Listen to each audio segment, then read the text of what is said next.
Hello friends, welcome back to PCM world. तो friends, आप लोग जैसे ही कमेंट आए हुए थे एंड आप लोगों ने पूछा था कि भैया आपकी फरवरी 2023 की सैलरी आ गई या फिर नहीं, कब आएगी, अगर नहीं आई तो अब की बार होप सो कि मेरी मतलब जो सैलरी है वो टाइम पे आ चुकी है। बाकी अगर हम जैसे कि लास्ट मंथ की बात करें, उससे लास्ट मंथ की बात करें तो सैलरी कभी टाइम पे नहीं आई थी। हाँ, मतलब ये ऐसे है कि लास्ट डे को आ तो जाती है बट एक दो दिन ऊपर नीचे वो कर ही देते हैं पीछे वाले।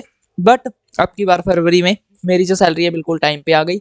28 ऑफ फरवरी को जो मेरी सैलरी है वो आ गई थी, मेरे अकाउंट में क्रेडिट हो गई थी। हाँ, वो मतलब शाम को ही आती होती है एंड शाम को जितनी मेरी सैलरी बन रही थी वो मेरे अकाउंट में क्रेडिट हो गई थी। अभी आज की इस वाली वीडियो में आप लोगों को बताने वाला हूँ कि एक फ्रेशर जीडीएस की जो सैलरी है वो कितनी होती है, जीडीएस बीपीएम की खास करके, क्योंकि आज की वीडियो में जीडीएस बीपीएम की ही सैलरी स्लिप आप लोगों के सामने लेकर आया हूँ। साथ के साथ में जो जीडीएस एबीपीएम की सैलरी स्लिप है कि जीडीएस एबीपीएम को कितनी सैलरी मिलती है, उनको क्या कुछ अलाउंस वगैरह मिलते हैं, उनकी टोटल सैलरी इन हैंड कितनी होती है, उसके ऊपर आपको बहुत जल्दी वीडियो को देखने को मिलेगी। एंड आज की वीडियो में हम लोग डिस्कस करेंगे कि जीडीएस बीपीएम की कितनी सैलरी होती है। अगर आप लोगों ने जैसे कि अभी आप साइकिल 5 में अगर आप सिलेक्ट होना चाहते हो, अगर आपने अपना रजिस्ट्रेशन फॉर्म अप्लाई कर रखा है, एज वेल एज अगर आप लोगों की अभी तक ज्वाइनिंग नहीं हुई है एंड आप लोग सिलेक्ट हो चुके हैं इन साइकिल 4 एंड अगर आपकी ज्वाइनिंग भी हो चुकी है, देन आप सब लोगों के लिए जो आज वाली वीडियो बहुत ज़्यादा इंपॉर्टेंट होने वाली है, क्योंकि इसमें आपको पता लग रहा होगा कि एक फ्रेशर सैलरी कितनी होती है, एक GDS BPM fresher GDS BPM की इन हैंड सैलरी। क्योंकि अभी मेरे साल में कोई नहीं लगा, मुझे अभी लगे हुए 1 साल नहीं हुआ है। अभी जितनी सैलरी मैं आपको आज ये बताऊँगा, ये मतलब आपको इन हैंड सैलरी मिलने वाली है जब आप अपनी जॉब में जॉइन हो जाओगे, जब आप काम करने लग जाओगे, देन फर्स्ट मंथ में आपको इतनी सैलरी देखने को मिलेगी। तो बिना किसी देरी के फ्रेंड्स, हम आज की वीडियो को स्टार्ट करते हैं। वीडियो को स्टार्ट करने से पहले अगर आप हमारे चैनल पे नए हैं तो मेरे चैनल को सब्सक्राइब कर लो, साथ-साथ में बेल आइकन को भी प्रेस कर लेना। एंड अगर आपको आज की वीडियो अच्छी लगी, वीडियो को लाइक करें, ज़्यादा से ज़्यादा शेयर करें। एंड चलिए फ्रेंड्स, हम आज की वीडियो को स्टार्ट करते हैं। जैसे कि आप लोग स्क्रीन पे देख सकते हो, मेन जो हमारी आज की वीडियो टॉपिक है वो है अर्निंग्स, कि जीडीएस बीपीएम की सैलरी के द्वारा अपनी कितनी अर्निंग्स होती हैं, साथ के साथ में उनके क्या डिडक्शंस होते हैं, उनकी सैलरी में से कितने डिडक्ट किए जाते हैं पर मंथ रुपए। तो सबसे पहले आप लोग यहाँ पे देख सकते हो जीडीएस बीपीएम फरवरी 2023 सैलरी स्लिप, और मैंने अपनी दिसंबर की सैलरी स्लिप पे, जनवरी की सैलरी स्लिप पे एंड जब मेरी ज्वाइनिंग हुई थी उस टाइम मेरी फर्स्ट सैलरी कितनी आई थी, सब के ऊपर मैंने मतलब जो वीडियो है वो बना रखी है। अगर आपने अभी तक चेकआउट नहीं की, देन चेकआउट कर लेना। मेरे चैनल के ऊपर आपको हर एक मंथ की जो मतलब मेरी सैलरी है उसके रिलेटेड, सैलरी स्लिप के रिलेटेड जो वीडियो है वो मिल जाएगी। बाकी सैलरी स्लिप मतलब यार हेड ऑफिस से निकलवानी एक चैलेंज भरा काम है। अगर आप लोगों को बताऊं कि वहाँ से आसानी से सैलरी स्लिप नहीं मिलती, उनको पहले 10 बार फ़ोन करना पड़ता है। उसके बाद में वो कहेंगे हाँ सैलरी स्लिप निकाल लेंगे, और जब मतलब 5 बारी फिर वो बोलते हैं कि हाँ निकालेंगे निकालेंगे निकालेंगे, उसके बाद में वो निकाल भी देते हैं। मतलब ऐसे नहीं है कि निकालते नहीं है, बट हाँ बहुत माथा मारना पड़ता है, बहुत बार उनको बोलना पड़ता है। एंड देन जब वो निकाल देते हैं फिर एसओ में आती है by post salary slip, and then हमको मिलती है। तो इस सारे झंझट से बचने के लिए, क्योंकि मैंने एक बार फेस किया था, मैंने एक बार अपनी सैलरी स्लिप निकलवाने की कोशिश की थी और भाई उसमें मतलब मैं थक गया कि इतने फ़ोन किए। मेरी हाँ सैलरी स्लिप तो निकल गई थी बट इतने फ़ोन किए, इतना वो किया, एंड उसके बाद में फाइनली मेरी सैलरी स्लिप आई थी। तो इतने सारे झंझट से बचने के लिए अब मैंने एक तरीका अपनाया हुआ है कि मेरे क्या कुछ अलाउंस वगैरह लगते हैं, मैं उसी सैलरी स्लिप में से देख के कर लेता हूँ, एंड एग्जैक्ट मैं जितनी अपनी अप्रॉक्सीमेट सैलरी बनाता हूँ, एज एक्सपेक्टेड मेरी उतनी ही सैलरी आती है। तो उसमें कोई भी गड़बड़ नहीं है। एंड अगर आप लोग कहोगे कि अभी भैया आप सैलरी स्लिप नहीं दिखा रहे हो, सैलरी स्लिप बोल रहे हो, तो ये आपके सामने जो टेबल बना हुआ है ना, ये same as it is my salary slip ही है। इसमें कोई भी चेंजेस नहीं है। अगर कल को मैं अपनी सैलरी स्लिप भी निकलवाऊं तो सेम सब कुछ यही लिखा हुआ मिलेगा, इतनी ही अमाउंट लिखी हुई मिलेगी एंड सेम यही परफॉर्मा बना हुआ मिलेगा। तो बस वहाँ पे क्या है कि थोड़ी झंझट है, इसलिए मैं, अगर हम कहें कि एक शॉर्टकट वे अपना रहा हूँ कि आप लोगों को मेरी सैलरी स्लिप भी दिख जाए, साथ के साथ में पता लग जाए कि कौन-कौन से जो अलाउंस है वो हमको दिए जाते हैं।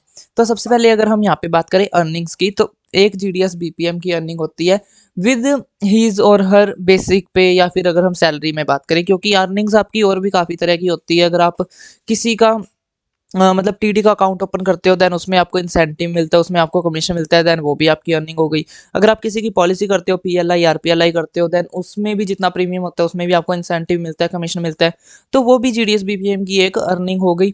तो यहाँ पे आज की वीडियो में अर्निंग्स का मतलब ये है कि हम सैलरी में से कितना अर्न करते हैं, जीडीएस बीपीएम अपनी सैलरी में से कितना अर्न करता है। और अगर हम टोटल अर्निंग्स की बात देखें, फिर वो तो टीडी का कमीशन इंसेंटिव भी लगाएंगे, आरपीएलआई पीएलआई का इंसेंटिव भी लगेगा, और भी जो काफ़ी सारे इंसेंटिव वगैरह मिलते हैं वो भी लगेगा। देन टोटल अर्निंग्स की बात नहीं करेंगे, सिंपली सैलरी में से कितनी अर्निंग्स हो जाती है हम यहाँ पे वो बात करने वाले हैं।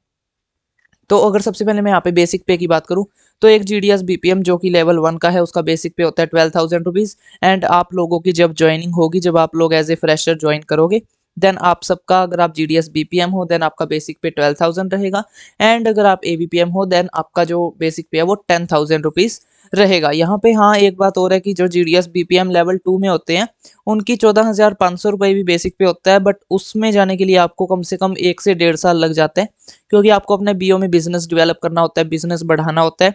एंड अगर आपके बीओ का बिजनेस ज़्यादा है, अगर आपका वर्कलोड ज़्यादा है देन उसके बेसिस के ऊपर आपको लेवल 2 का किया जाता है। अदरवाइज़ ज़्यादातर जो बीपीएम है वो लेवल 1 के ही होते हैं, क्योंकि बीओ वगैरह में इतना ज़्यादा काम नहीं होता, इतना ज़्यादा वर्कलोड नहीं होता है। उसके बाद में अगर हम इसमें बात करें, हमारे पास एक डीएनएस अलाउंस भी हमारी सैलरी में जो है वो ऐड होता है, क्योंकि हम लोग सेंट्रल गवर्नमेंट एम्प्लॉय हैं, एंड जितने भी सेंट्रल गवर्नमेंट एम्प्लॉयज़ हैं सबको डीएनएस अलाउंस मिलता है।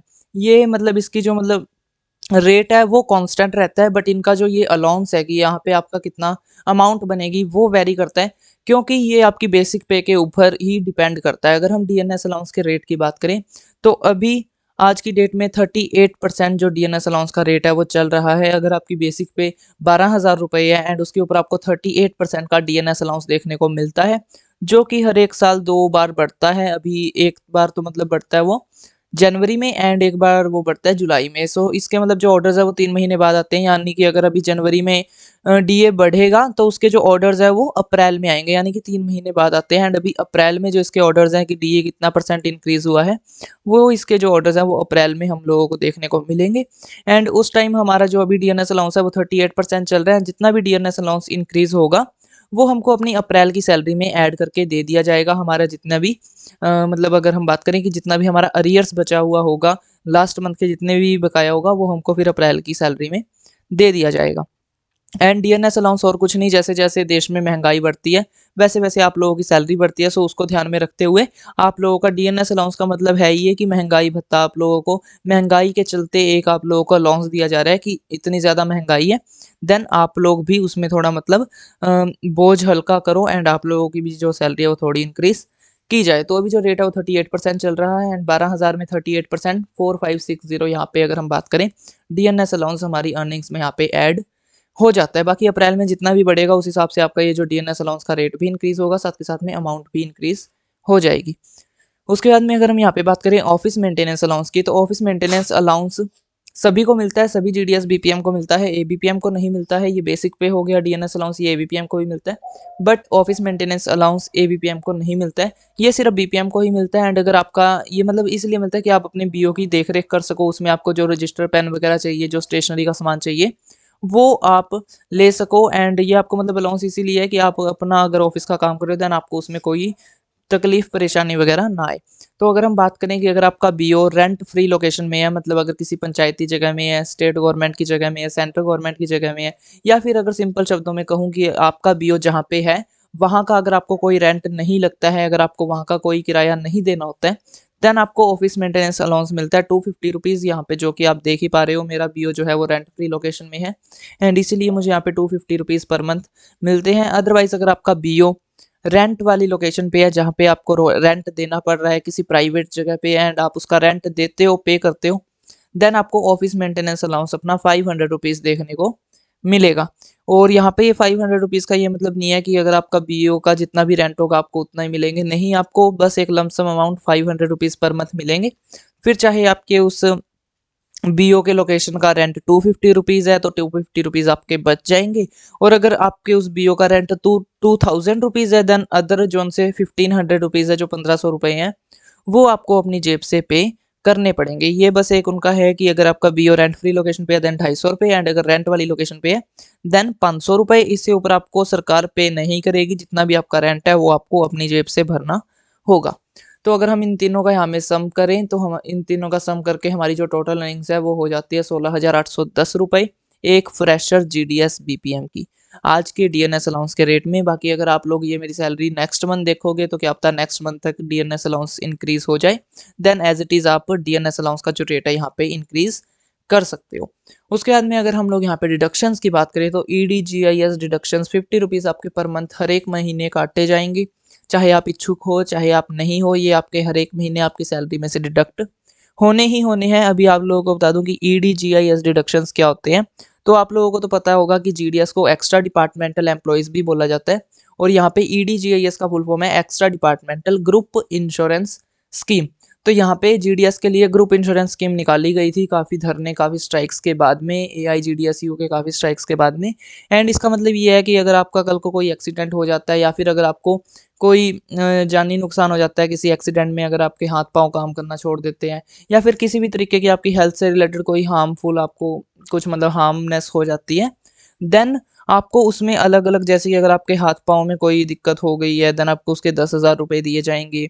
अगर आप मतलब ज़्यादा प्रॉब्लम हो गई आपकी हेल्थ के साथ, आपके बॉडी के साथ, देन आपको 20,000 रुपीज़ भी दिए जाएँगे। तो सो इस हिसाब से आपकी ये एक ग्रुप इंश्योरेंस स्कीम है, यानी कि एक सिंपल शब्दों में इंश्योरेंस स्कीम है जिसके कि आपको 50 रुपीज़ हर महीने डिडक्ट करवाने होंगे। And at the time of any accident या फिर अगर आपके साथ कोई हादसा हो जाता है, देन उस टाइम आपको वो मिल जाते हैं। अदरवाइज़ अगर आप बिल्कुल स्वस्थ रहते हो, हेल्दी रहते हो, कुछ भी नहीं होता, देन आपके 50 रुपीज़ आपको हर महीने पे करने ही करने हैं, बट इसका रिटर्न ऑफ इन्वेस्टमेंट आपको कुछ नहीं मिलता है, ठीक है? ये सिर्फ़ और सिर्फ़ मेडिकल एक्सीडेंटल के दौरान ही आपको मिलता है, अदरवाइज़ कुछ नहीं मिलता। ये उस हिसाब से नहीं है कि आज आप ₹50 करके जमा कर रहे हो and at the time of retirement आपको इतने रुपए इसके मिल जाएँगे, ऐसी यहाँ पे कोई भी ये बात नहीं है।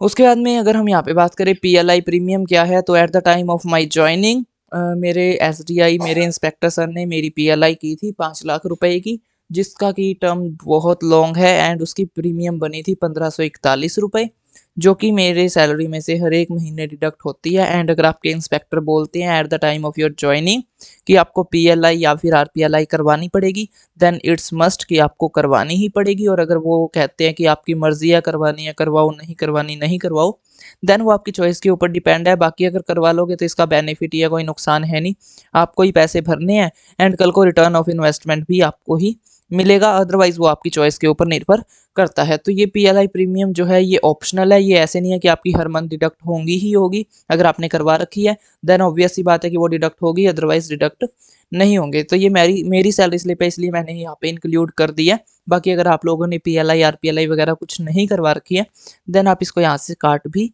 सकते हो। तो यहाँ पे अगर मैं मेरी टोटल डिडक्शंस की बात करूँ फ्रॉम माय सैलरी, तो मेरी यहाँ पे टोटल डिडक्शंस होती है 1591 रुपए, 1591 रुपीज़। एंड अगर आपने पीएलआई प्रीमियम वगैरह कुछ नहीं कर रखा है, देन आपकी ओनली डिडक्शंस होंगी ओनली 50 रुपीज़। तो अगर हम यहाँ पे टोटल टेक टू होम अगर हम इन हैंड सैलरी की बात करें, सो टोटल अर्निंग्स यहाँ पे हमारी है 16,810 रुपए, जिसमें से कि टोटल डिडक्शंस है मेरे 1591 रुपए। तो 16,810 माइनस 1591 रुपए, take to home 15,219 in hand मेरी सैलरी है, जो कि मेरे अकाउंट में हर एक महीने क्रेडिट हो जाती है। और अब की बार तो टाइम पे भी क्रेडिट हुई है, सो उसको भी स्पेसिफाई करना ज़्यादा इंपॉर्टेंट है, क्योंकि काफ़ी टाइम मतलब हर एक बार मेरी टाइम पे कभी सैलरी नहीं आई, अब की बार आई है, सो उसको स्पेसिफाई करना बहुत इंपॉर्टेंट है। सो अगर आप एक जीडीएस बीपीएम में सिलेक्ट अगर आप हो जाते हो, देन आपकी पर मंथ की सैलरी 15,219 रुपए आपको इन हैंड देखने को मिलेगी। एंड अभी नेक्स्ट मंथ तो डीएनएस अलाउंस भी इंक्रीज़ हो जाएगा, तो आपकी सैलरी अगर हम बात करें 400-500 रुपए और भी इंक्रीज़ हो जाएगी। एंड जीडीएस बीपीएम की कितनी सैलरी होती है, जीडीएस बीपीएम को क्या कुछ अलाउंस दिए जाते हैं, उनकी क्या कुछ डिडक्शंस होती है, उसके ऊपर एक पूरी सेपरेट वीडियो आने वाली है। सो अगर चैनल पे नए हो तो फटाफट से सब्सक्राइब कर लेना, साथ में बेल आइकन को भी प्रेस कर लेना, ताकि जब भी मैं कोई न्यू इन्फॉर्मेटिव वीडियो अपलोड करूँ उसका नोटिफिकेशन आप लोगों तक पहुँच जाए। और ये जो मतलब सैलरी आप ऐसे मत सोचो कि कम है, यहाँ पे तो बहुत कम है, तो आपकी जो मतलब ड्यूटी रहने वाली है वो भी सिर्फ़ और सिर्फ़ 4 घंटे की होती है, 10 से लेके 2 बजे तक आपको काम करना है। अगर आप जीडीएस बीपीएम हो एंड अगर आप जीडीएस एबीपीएम हो, देन आपको सिर्फ़ उतनी देर ही काम करना है जब तक आपकी जो सारी मेल्स है वो क्लियर नहीं हो जाती, जब तक आप सारी मेल्स को डिलीवर नहीं कर देते। जब आप अपनी सारी मेल्स वगैरह को डिलीवर कर देते हो, देन आप फ्री हो, एबीपीएम हो एंड आप आ सकते हो अपने घर पे। और अगर जीडीएस बीपीएम हो, देन आपको पूरे प्रॉपर टाइम पे रहना पड़ेगा 10 से लेके 2 बजे तक। बाकी सिर्फ 4 घंटे की ड्यूटी है एंड मतलब जॉब में ज़्यादा वो भी नहीं है, अगर आप लोग करना चाहो देन बहुत बढ़िया है। अगर आप मतलब अगर आपकी स्टडी वगैरह हो गई है एंड साथ ही के साथ में मतलब स्टडी भी आप अपनी जो वो है मतलब कंटिन्यू कर सकते हो। ये अलग बात है कि आप रेगुलर स्टडीज़ जो है वो अपनी नहीं कर सकते, आपको प्राइवेट करनी पड़ेगी। बट हाँ, वो आपके पास एक ऑप्शन है कि आजकल तो जैसे कि काफ़ी सारे ऑप्शन आ गए ऑनलाइन स्टडी करने के, डिस्टेंस लर्निंग करने के एंड साथ के साथ में आप यहाँ पे भी अपना करियर बना सकते हो, क्योंकि सेंट्रल गवर्नमेंट जॉब है एंड 3 साल 5 साल काम करने के बाद में काफ़ी अच्छी अपॉर्चुनिटीज़ यहाँ पे आपको जीडीएस जॉब देखने को मिलती है। सो आज की वीडियो फ्रेंड्स हम लोग इतना ही रखते हैं। अगर आपको आज की वीडियो अच्छी लगी तो वीडियो को लाइक करें, ज़्यादा शेयर करें एंड अगर आपने अभी तक मेरे चैनल को सब्सक्राइब नहीं किया है तो फटाफट से मेरे चैनल को सब्सक्राइब कर लो, साथ साथ में बेल आइकन को भी प्रेस कर लेना। बाकी मैं मिलता हूँ आपसे नेक्स्ट वीडियो में। Thanks for watching.